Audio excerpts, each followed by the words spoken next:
empezar el tema de geometría y empezaremos por el cálculo vectorial. Lo primero que hay que ver es la definición de vector. Todos vosotros sabéis lo que es un vector. Si me dan un punto A de origen y un punto B de extremo, somos capaces de dibujar la flechita AB. Bueno, la longitud de esa flechita, la longitud de ese segmento, es el módulo del vector, que lo escribimos con las dos rayitas de módulo. La dirección y el sentido también sabéis lo que es. El vector nulo es aquel cuya longitud es 0.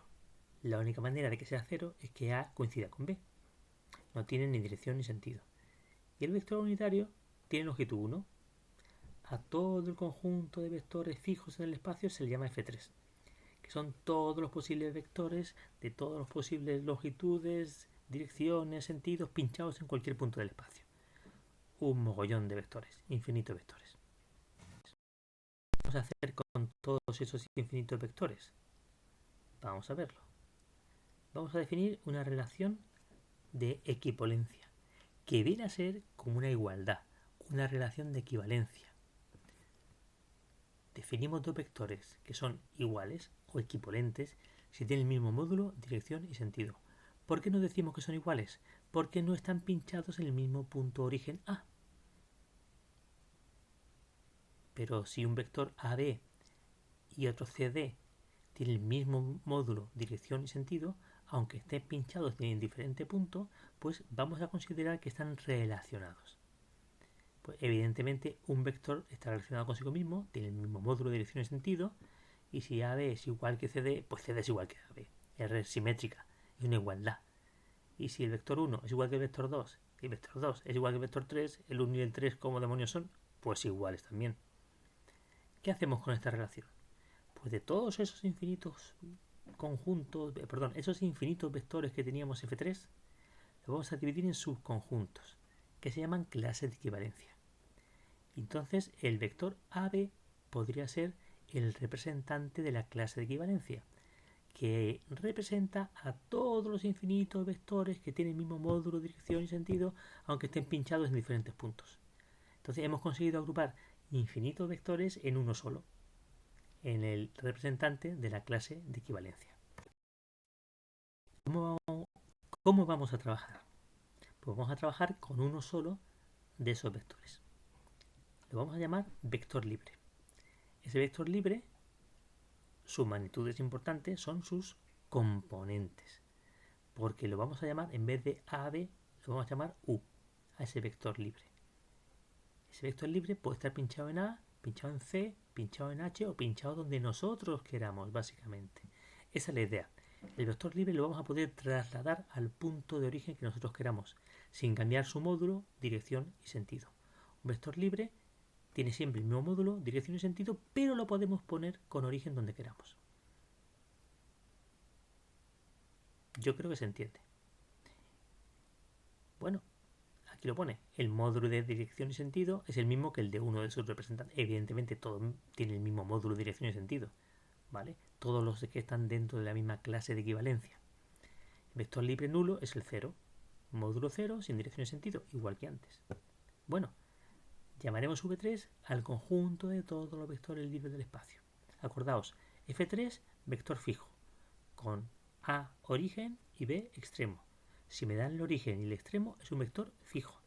Si me dan las componentes es un vector libre que puedo pinchar donde me dé la gana. Bueno, ahora viene la parte importante. Trabajar y hacer operaciones con los vectores. Ya nos han presentado los vectores, ya sabemos las definiciones. Vamos a ver qué podemos hacer con ellos. Vamos a ver la suma de vectores y el producto de un vector por un número. Yo creo que este ya lo sabéis, pero más vale repasar. ¿Cómo podemos sumar vectores? Mirad, U más V. Si os acordáis, para la regla del paralelogramo, yo podía tomar U como vector OP y V como vector PQ. De tal manera que el extremo de U era el origen de V. El OP se continuaba con el PQ y poníamos un vector a continuación de otro. El extremo de U en el origen de V. Y entonces yo hacía la flechita que va de O a Q, el vector OQ, que era la diagonal del paralelogramo, y así sumábamos los vectores gráficamente. Bueno, es la definición de suma de vectores sin representación gráfica, es la misma. Más adelante veremos cómo se traduce eso en componentes de vector. Por ahora vamos a ver qué propiedades tiene. Bien, podemos decir que la suma de vectores es independiente del punto donde yo lo pinche, lo cual quiere decir que si lo pinchara en otro punto, en vez del vector PQ tendría otro vector RT, pero con el mismo módulo, misma dirección y mismo sentido.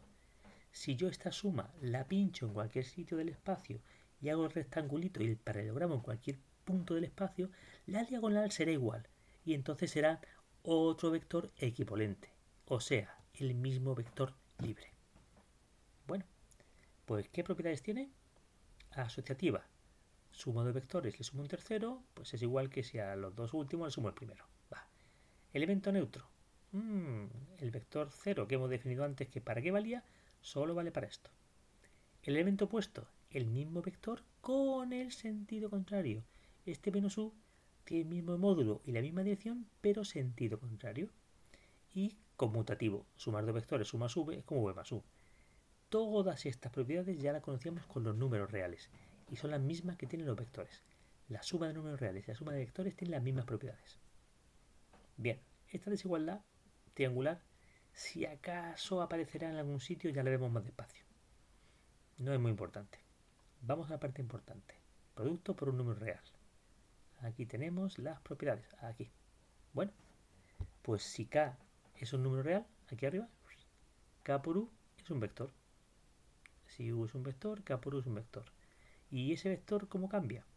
Pues el módulo de K por U es el valor absoluto de K por el módulo de U.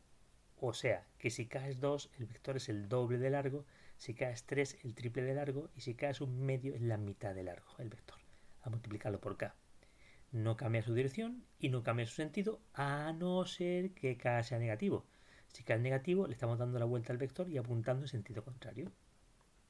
Si alguno de los dos es 0, el producto es 0. Una tontería, pero es obvio, pero hay que decirlo. ¿Qué propiedades tenemos a multiplicar por un número real?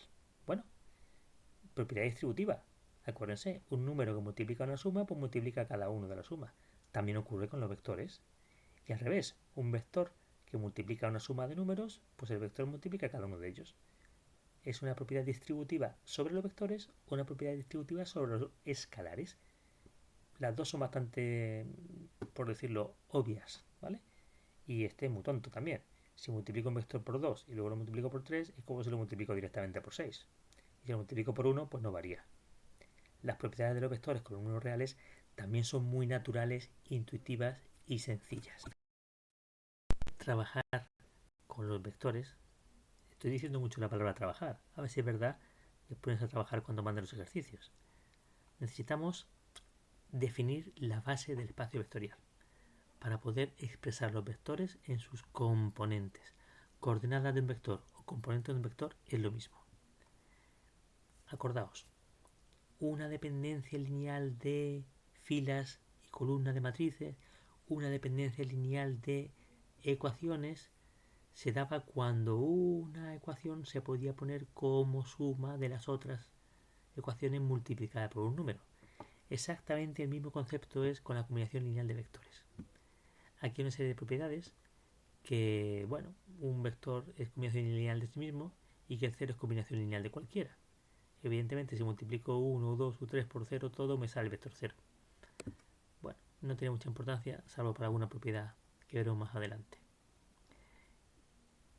Si un conjunto de vectores es linealmente dependiente, entonces quiere decir que uno se puede expresar como suma de los demás.